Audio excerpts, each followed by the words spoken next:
Assalamualaikum warahmatullahi wabarakatuh. Kami dari kelompok 5 ingin memaparkan pendapat kami mengenai kasus bakso tikus.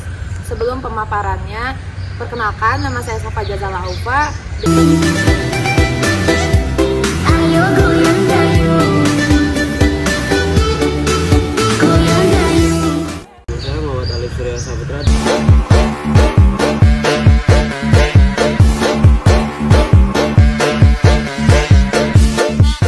Saya Pramestik Fadila.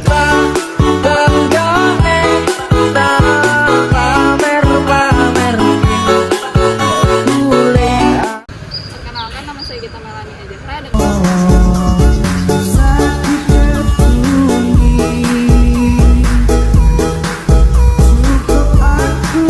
Nama saya Ilham Abdul Pamungkas dengan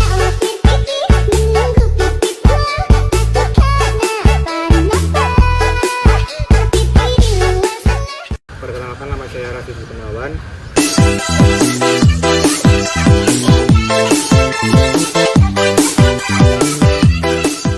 Saya akan memaparkan tentang pendapat agama mengenai kasus bakso tikus.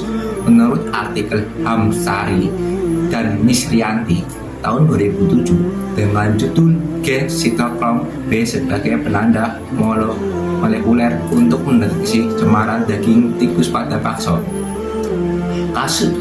Kasus bakso tikus adalah sebuah peristiwa yang menimbulkan kontroversi di masyarakat. Pendapat mengenai kasus ini dapat bervariasi tergantung pada sudut pandang dan pemahaman individu.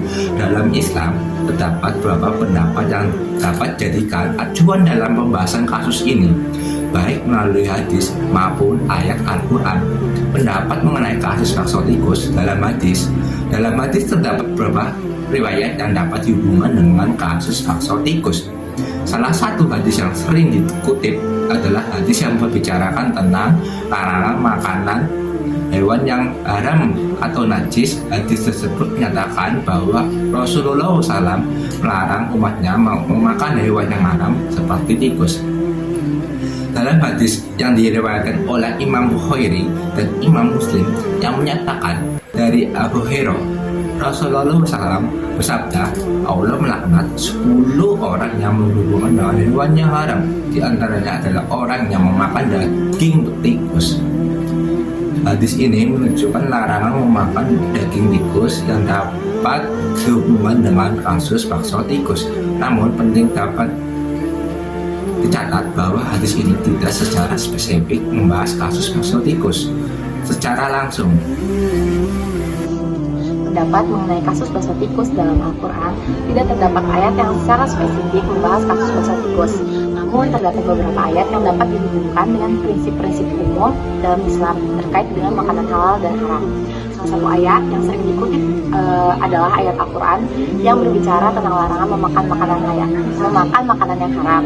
Ayat ini menyatakan bahwa Allah melarang umat muslim memakan makanan yang haram atau najis.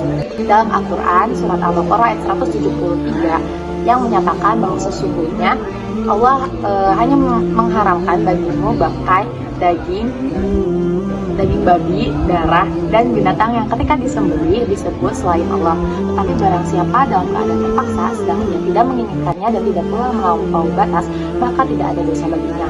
Sesungguhnya Allah Maha Pengampun lagi Maha Penyayang. Nah, ayat ini menegaskan larangan memakan daging babi dan makanan yang diharamkan oleh Allah meskipun tidak secara langsung membahas kasus bakso tikus. Prinsip umum dalam ayat ini dapat dihubungkan dengan kasus tersebut. Kesimpulan, dalam Islam, kasus bakso tikus dapat dilihat dari perspektif larangan memakan hewan yang haram atau najis.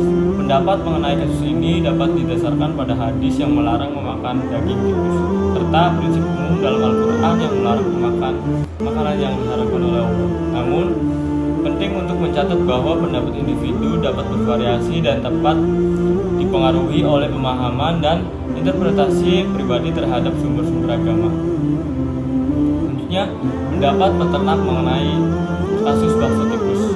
Pendapat peternak mengenai kasus bakso tikus dapat bervariasi tergantung pada sudut pandangan dan pengalaman masing-masing peternak. Namun, Berikut adalah beberapa kemungkinan pendapat yang dapat diungkapkan oleh peternak. Yang pertama, kecaman terhadap praktik yang tidak etis. Peternak yang mengunjung tinggi etika dalam peternak dan memproduksi makanan berkualitas mungkin akan mengutuk praktik penggunaan daging tikus dalam pembuatan bakso. Mereka mungkin melihatnya sebagai pelanggaran terhadap prinsip kebersihan dan keamanan pangan, serta merugikan citra industri peternakan secara keseluruhan. Yang kedua, ada kekhawatiran terhadap reputasi industri peternakan. Peternak yang peduli dengan reputasi industri peternakan mungkin khawatir bahwa kasus bakso tikus dapat merusak citra industri dan mengurangi kepercayaan konsumen terhadap produk peternakan secara umum. Mereka mungkin berharap agar tindakan tegas diambil untuk mencegah kasus serupa terjadi di masa depan mendatang.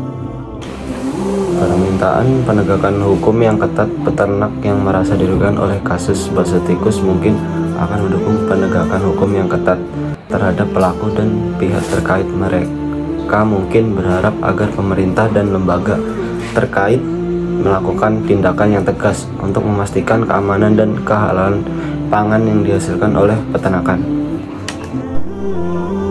Yang keempat adalah dorongan untuk meningkatkan kesadaran konsumen.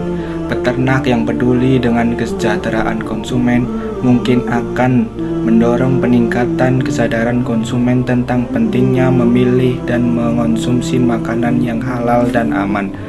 Mereka berharap agar bakso tikus menjadi pelajaran bagi kita semua, bagi para konsumen untuk lebih selektif dalam memilih produk pangan yang mereka beli.